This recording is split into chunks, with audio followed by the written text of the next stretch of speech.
तो विकास शर्मा जी, आपने जिस टिप्पणी के संबंध में ये कहा है कि राधा और त्रिपुर सुंदरी ललिता के बीच क्या द्वंद्व और क्या समायोजन है, क्या सामरस्य है, असल में यह विषय बहुत गहरा है और इतना गहरा है जिसको लेकर के महामहोपाध्याय गोपीनाथ कविराज हों या आगम साहित्य हो या पद्म पुराण हो या श्रीमद् भागवत हो और दूसरे जो कवियों की जो धारा है, वो धारा जो पूरे भारतवर्ष से जुड़ी हुई है।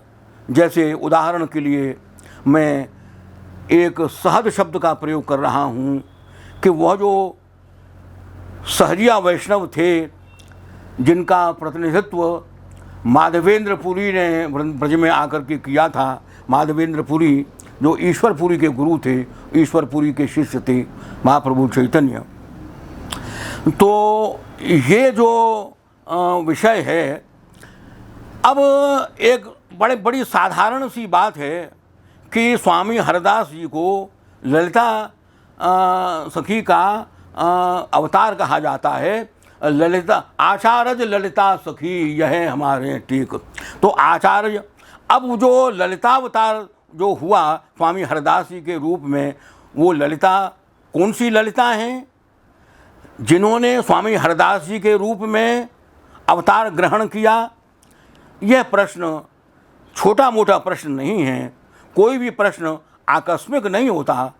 तो भारतवर्ष में जो माधुर्य उपासना की विभिन्न धाराएं प्रवाहित हो रही थीं, इसमें कोई संदेह नहीं है कि ब्रज वृंदावन उनका जंक्शन बना था और वे जो उपासना की जो धाराएं थीं वो यहाँ से वहाँ से और सब जगह से चल कर के वृंदावन में एकत्र हुई थीं। कितना आदान प्रदान हुआ था, कितनी अंतर्भुक्ति हुई थी और इस प्रकार से एक एक तत्व की सृष्टि हुई है। चाहे हम हरदास जी की केलिमाल में ललिता तत्व को देखें, ललिता का पर विचार करें, या वंशी अली जी के ललित संप्रदाय को देखें, वहाँ हम राधा और ललिता के संबंध को लेकर के विचार करें। और दूसरी बात एक ये भी है कि इस पर मैं विस्तार से विचार विमर्श करूँगा, क्योंकि रसदेश का जो दूसरा खंड है, उस दूसरे खंड पर जो इसी विषय को लेकर के विस्तार किया गया है। और जब कभी अवसर ऐसा मिलेगा, ये विषय मेरा बड़ा प्रिय है और बड़े स्वागत के साथ इन प्रश्नों को पूरा आदर देते हुए, मुझे मालूम है कि वृंदावन में इस प्रकार के प्रतिपादन को मिलोनी कहा जाता है।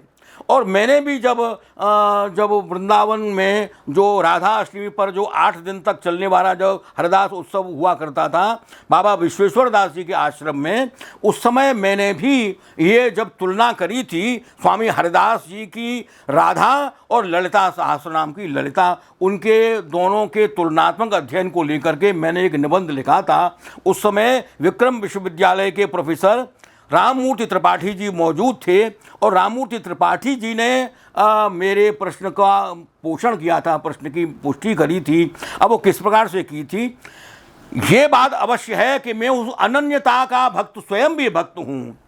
उस अनन्यता को क्यों कि ये जो विश्लेषण का और आलोचना का काम है, ये तो ऑपरेशन जैसा काम है।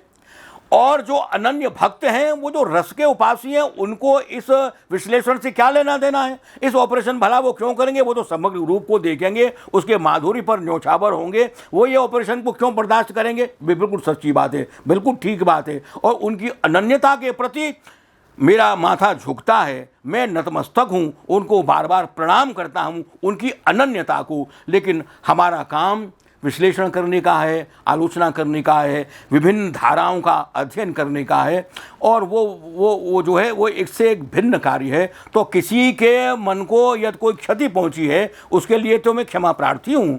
लेकिन जो अध्येता हैं, जो रिसर्चर हैं, जो अनुसंधान के पथ पर चलने वाले लोग हैं, उनके लिए मैं अवश्य उपस्थित रहूँगा और उनके लिए मैं अवश्य कुछ न कुछ सूत्र देता रहूँगा।